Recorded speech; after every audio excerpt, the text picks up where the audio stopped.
이 코너 기다리는 분들이 많으십니다. 한 달에 한 번 귀한 패널 모시고 우리 정치의 한 달 앞을 내다보는 시간. 월간 땡땡땡. 오늘은 스페셜 게스트를 한 분 모셨어요. 유신 정권의 대표적인 용공 조작 사건이죠. 민청학령 사건에 연루돼서 사형을 선고받았었습니다. 그 후에 삼선 의원을 지내셨고 노무현 정부에서 정무수석을 지낸 분입니다. 유인태 전 수석, 유인태 전 의원, 오늘 월간 유인태로 모셨습니다. 어서 오십시오. 네, 안녕하세요. 전 수석, 전 의원 어떤 게 더 좋으세요? 의원이 수석보다 조금 높은 자리. 아니, 의원이 청와대 수석보다 높아요? 아니, 수석은 차관급이고 예. 의원은 원래 장관 내지는 장관과 차관 중간쯤으로. 그렇게 되는 거군요. 직급으로 따지면. 직급으로, 그렇죠. 그럼 의원으로 불러드려야 돼요. 아무렇게나. 이미지는 의원이 더 나쁘고. 이미지는 나쁘고.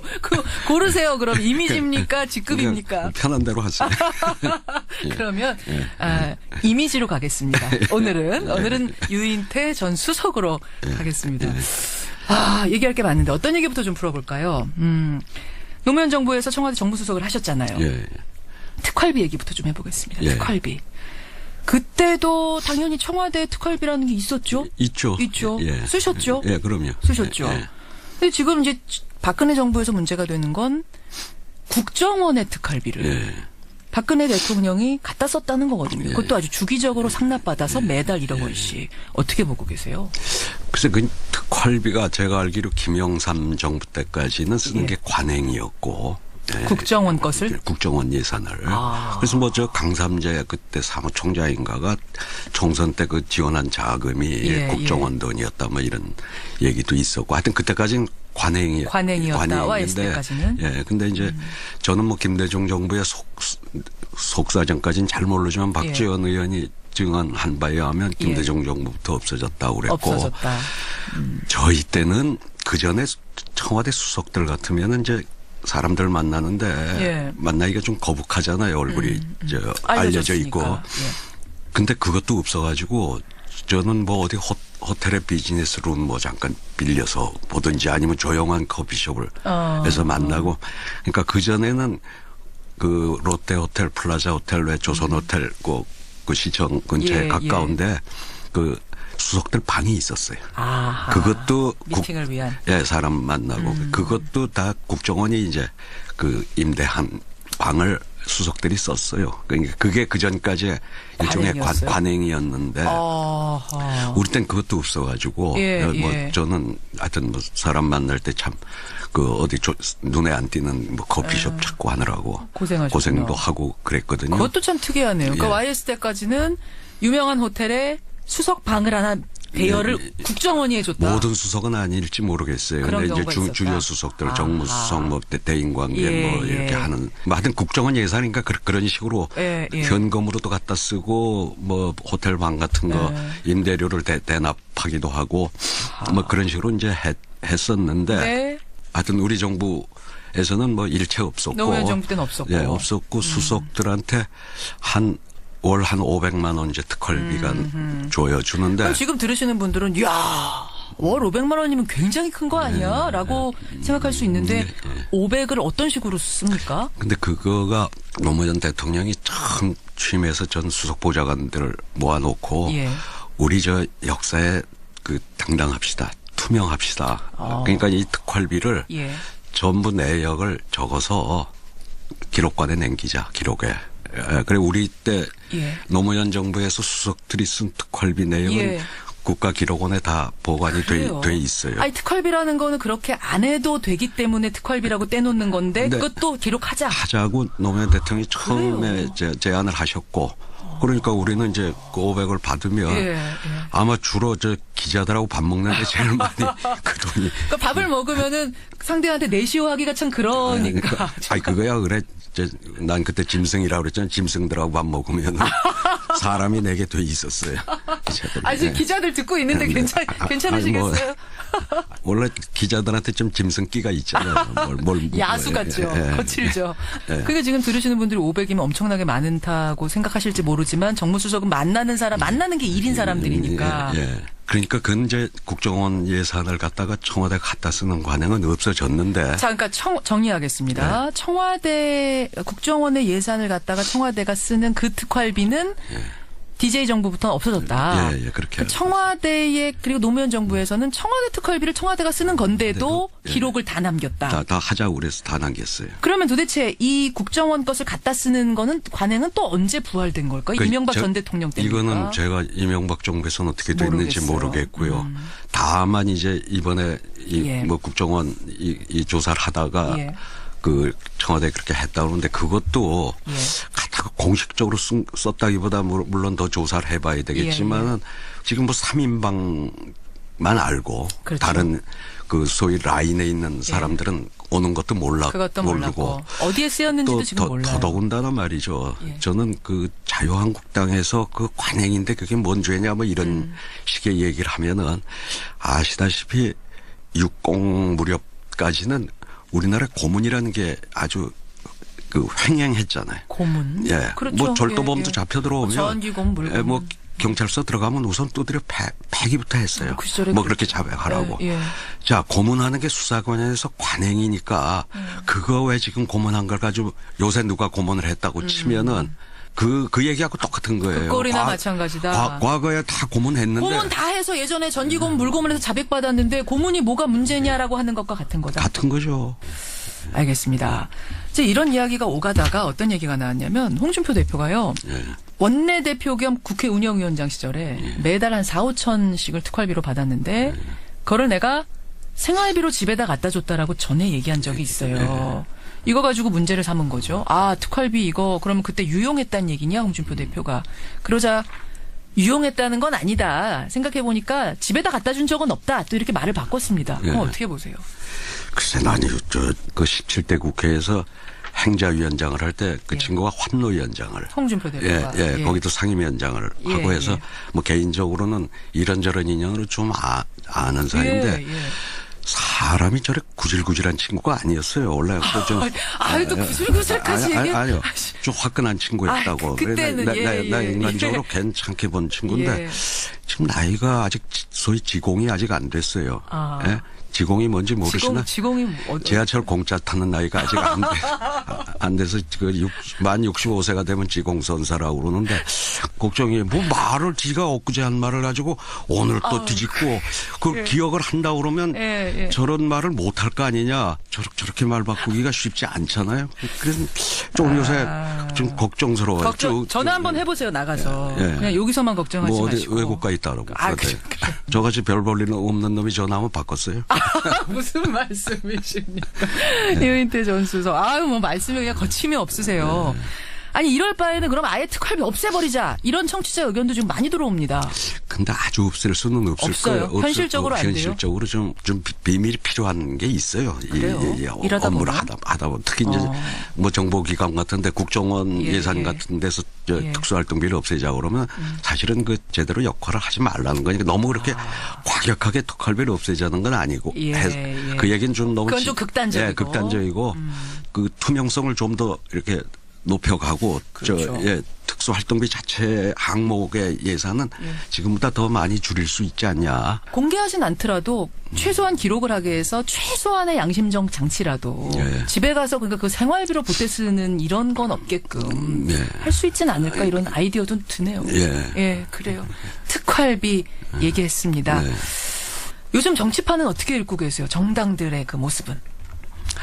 글쎄 참 결국 그 야당이 건강해야 이 우리 정치가 바로 가고 여당도 청와대도 가게 돼 있는데 지금 제1야당의 모습이 그렇게 조금 더 상식을 좀 찾아서 좀 건강한 그 견제자 역할을 좀 해주기를 간절히 바래요. 그러니까 어떤 모습 보시면 이렇게 자유한국당이 비상식적이라고 보세요? 또 그 얘기하면 아까 계속 제가 좀 하지 않으셔도 되겠습니다.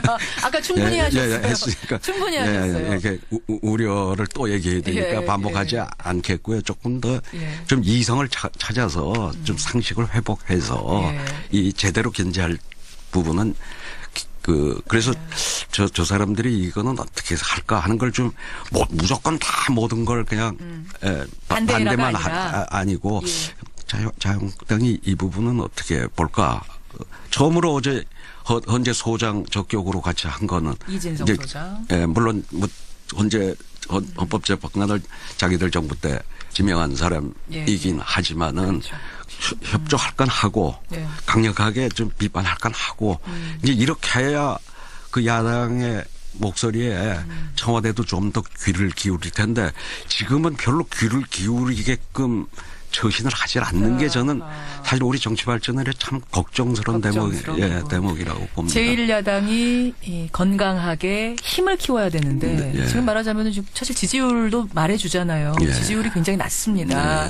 그래서 정치인으로서 우려스럽다는 말씀. 건강해지길 바란다는 바람이시네요. 잘 되길 바란다는 지지율 한 30%좀 올라갔으면 좋겠어요. 좀 잘해가지고. 14, 15 왔다 갔다 하죠. 좀 잘해서 자유한국당이 30은 나와야 이게 청와대도 건강하게 건강하고 바람직하게 쭉 나갈 수 있다는 말씀. 그리고 한 30% 돼야 이제 그 자기 지지층들 중에는 합리적 보수도 있고 중도 보수도 있을 거 아닙니까? 그렇죠. 그럼 이제 그분들의 눈치도 좀 보는데 지금 저 지지율에서는 아주 그 극단적인 콘크리트 지지율. 그 사람들의 그 눈치만 보게 되고 그러니까 저렇게 좀 헤매고 있는 게 아닌가. 빨리 거기서 좀 벗어나서 좀 그 상식을 좀 회복했으면 좋겠다. 뭐 이런 말씀을 드리고 싶습니다. 우리 정치판 중에서도 제1야당의 건강성 회복을 지금 가장 중요한 과제로 꼽아주셨어요. 그 밖에 이제 국민의당하고 바른정당이 있습니다. 여기는 지금 통합 문제로 시끌시끌합니다. 어떻게 보세요? 이 통합 문제. 하여튼 3당도 그동안의 양당 체제가 가졌던 폐해가 크기 때문에 3당이 좀 건강하게 자리 잡는 거. 그거는 이제 그 굉장히 필요한 일이고 우리 정치 발전을 위해서도 좋다고 보는데요. 다만 이제 안철수 지금 대표가 이 안철수 현상을 만들 때 새정치와 그 총선에서 민주당을 탈당해 나와가지고 저 국민의당을 만들었을 때는 사실상 안철수 현상을 지지할 때 했던 사람들과 전혀 다른. 말하자면 저 호남에서 지역구를 거의 뭐 쓸다시피 할 때도 거기에서 가장 장년층의 지지를 받았고 호남에서도 원래 새정치를 안철수 현상이 생겼을 때 안철수 대표를 지지했던 사람들은 오히려 민주당을 지지하는 완전히 지지층의 그렇게 됐잖아요. 그러니까 참 안철수 대표가 앞으로 정치 행보를 하기가 깝깝해진 거죠. 깝깝해졌는데 다만 지금 저렇게 통합이라고 하는 게요. 옛날에 지역 맹주들이는 뭐 일본말 써서 죄송합니다만 오야 맘대로 할 수가 있었어요. 리더 맘대로. 이것도 미국 말이군요. 뭐라고 해야 됩니까? 우리나라 말로. 뭐 그냥 우두머리. 우리 세대는 그냥 그걸 오야 맘대로 한다고 하는데. 아이고, 야, 상김시대야. 그 사람 도장이 들어간 공천장 가지면은 배지를 할 때가 몇십 군데 이상 됐던 분들 아니에요. 그렇죠. 이제 그 시대는 갔잖아요. 갔어요, 이제. 갔으니까 지금 예를 들어 뭐 어느 정치 지도자의 공천장 가지고 안전하게 당선될 곳이 몇 군데라도 아마 박근혜 대통령이 그나마 마지막 그 마지막 그래도 박근혜 공천장 가지만 당선될 때가 한 열 몇 군데는 그게 그럼요. 마지막 정치인일 거 아니겠어요? 그러니까 지금 저렇게 통합이라고 하는 거를 서둘러서는 안 되고 제일 안 대표의 리더십의 문제가 혼자 결정을 하고 뭐 어디 기업의 CEO 대주주가 혼자 결단하듯이 사실 탈당도 그렇고 국민의당 창당도 그런 식으로 지금까지 해오니까 사람들이 자꾸 떨어져 나가잖아요. 함께하던 사람들이. 그런데 이번에도 통합을 저렇게 밀어붙여가지고는 저는 제 3당이 저는 잘 건재하기를 바라는 입장에서 오히려 좀 불안하다. 그러니까 어떻게든지 조금 이 운반하는 과정을 잘 속도와 이런 걸 좀 맞춰서 더불어 함께 최대한의 지금의 국민의당 의원들의 한 3분의 2는 그래도 동의를 받아가지고 그렇죠. 그 추진을 하는 게 좋겠고 그러려고 그러면 본인의 욕심을 개인적 야심은 좀 버리고 한국 정치 발전에 그래도 이 3당 제3당을 예. 이렇게 정착시킨 정치인으로 예. 나는 역사에 남아도 좋다. 이런 마음가짐으로 이 통합이 됐던 연대가 됐던 예, 예. 이렇게 좀 추진을 말씀이세요. 그러길 바라죠. 그러니까 지금 통합이 옳으냐 그르냐는 일단 떠나고 차치하고 예. 그걸 차치하고 두 번째 문제고 일단은 거기까지 가는 과정이 좀 고통스럽더라도 설득을 해가면서 가야 되는데 네, 그렇죠. 지금은 너무 대표 맘대로 확 드라이브를 걸어가는 거 아니냐. 예. 이렇게 되면 결국 갈라질 수밖에 없다고 보시는 거예요. 그 당은. 떨어져 나갈 수밖에 없다. 지금 꼭 통합 안 해도 예, 예. 이 지금 국민의당 자체가 사실은 캐스팅 보트를 지금 피고 행사하고 있죠. 있는 거예요. 예. 그동안의 인사 이거 동의 청문 같은 데서 국민의당이 어떻게 하느냐에 따라 헌재 소장은 낙마했고 번번이 그랬어요. 그랬어요. 그러니까 현재도 쥐고 있어요. 예. 전 그 역할을 그래도 하는 게 지금 상당히 국민당이 중요한 역할을 이미 하고 있어요. 우리 예. 전국에서 또 지금 다 120석, 1석 10몇 석 이런 그렇죠. 구도에서 그렇죠. 그러니까 그렇게 통합을 그렇게 서둘러올 필요는 없잖아요. 그건 제가 보기엔 너무 서둘른다. 서둘르는 게 본인의 아직도 그 마음을 좀 못 비워서 저런 게 아닌가. 대선 욕심이 있다 보니까 예. 계속 지금 대선을 바라보고 움직이는 게 아니냐. 좀 성급하게. 무리수를 두고 있는 거 아닌가 이렇게 그런 생각. 알겠습니다. 이거 전제는 있습니다. 우리 유인태 전 수석께서는 반드시 3당. 예. 3당이 좀 굳건하게 있었으면 좋겠다라는 바람이 있으신 거예요. 잘 됐으면 좋겠다. 중요하죠. 중요하다는 전제를 깔고 말씀하시는 거라는 거 국민의당 분들은 좀 알아주시고요. 알겠습니다. 결국은 그러면은 예측을 해야 되거든요. 우리가 어떻게 될 것 같으세요? 오르냐 그르냐가 아니라 될 것 같으세요? 안 될 것 같으세요? 한동안은 국민의당하고 바른정당이 각기 좀 연대할 건 연대하면서 정책 연대, 정책 연대하고 이러고 갈 겁니다. 그렇게 금방 소리가 나고 이러지는 않을 거예요. 금방 갈라지고 합치고 이렇게 될 것 같지는 않다는 말씀. 자, 시간이 벌써 이렇게 됐네요. 이제 보내드려야 될 시간이 됐는데 한 가지만 좀 예측을 부탁드릴게요. 전병헌 전 수석의 후임이 필요합니다. 이제 곧 골라야 됩니다.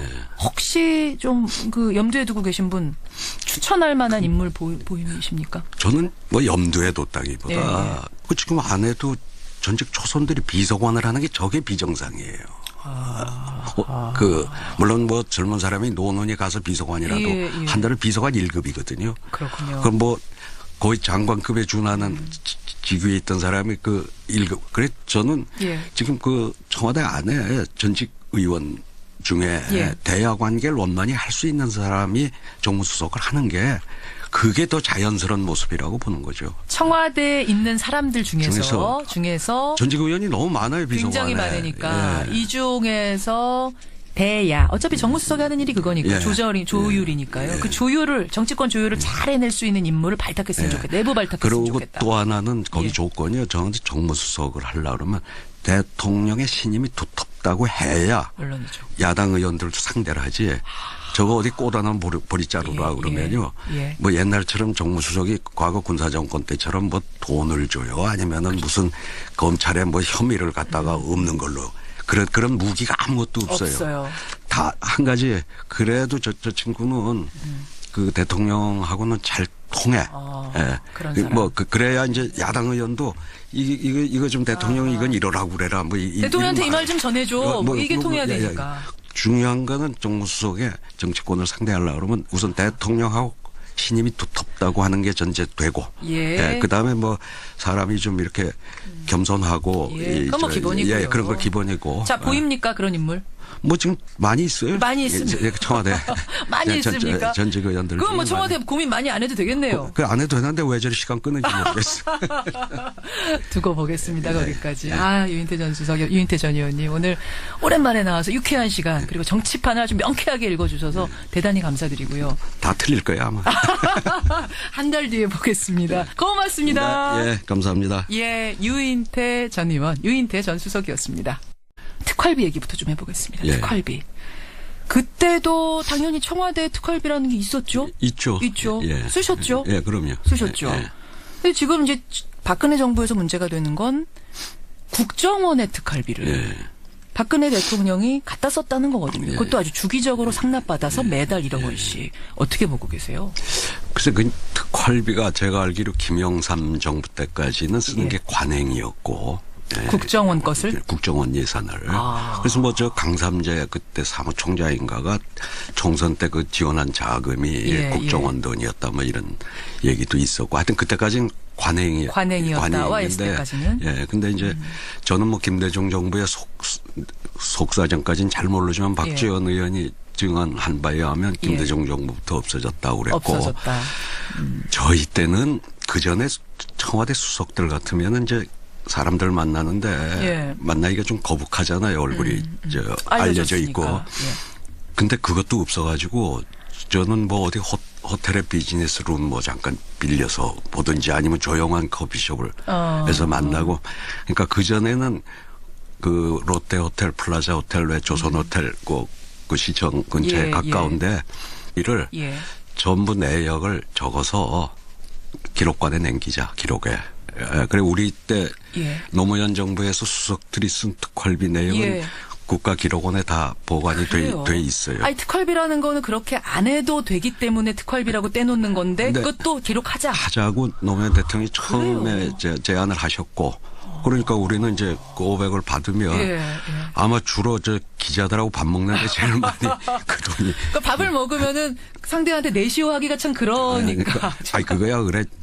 난 그때 짐승이라고 그랬잖아. 짐승들하고 밥 먹으면 사람이 내게 돼 있었어요. 아 지금 기자들 듣고 있는데 괜찮으시겠어요? 원래 기자들한테 좀 짐승기가 있잖아요. 야수 같죠. 거칠죠. 그게 지금 들으시는 분들이 500이면 엄청나게 많다고 생각하실지 모르지만 정무수석은 만나는 사람, 만나는 게 일인 사람들이니까. 그러니까 그 이제 국정원 예산을 갖다가 청와대 갖다 쓰는 관행은 없어졌는데. 자, 그러니까 정리하겠습니다. 청와대 국정원의 예산을 갖다가 청와대가 쓰는 그 특활비는 DJ 정부부터는 없어졌다. 그렇게. 청와대의 그리고 노무현 정부에서는 청와대 특활비를 청와대가 쓰는 건데도 기록을 다 남겼다. 다 하자고 그래서 다 남겼어요. 그러면 도대체 이 국정원 것을 갖다 쓰는 그 수석들 방이 있었어요. 아하. 그것도 미팅을 위한. 사람 만나고 그것도 다 국정원이 이제 그 임대한 방을 수석들이 썼어요. 그러니까 그게 그 전까지 일종의 관행이었는데 우리 땐 그것도 없어가지고 뭐 저는 하여튼 뭐 사람 만날 때 참 그 어디 눈에 안 띄는 뭐 커피숍 찾고 하느라고 고생도 하고 그랬거든요. 그것도 참 특이하네요. 그러니까 YS 때까지는 유명한 호텔에 수석 방을 하나 대여를 국정원이 해줬다. 모든 수석은 아닐지 모르겠어요. 근데 이제 주요 수석들, 정무수석, 뭐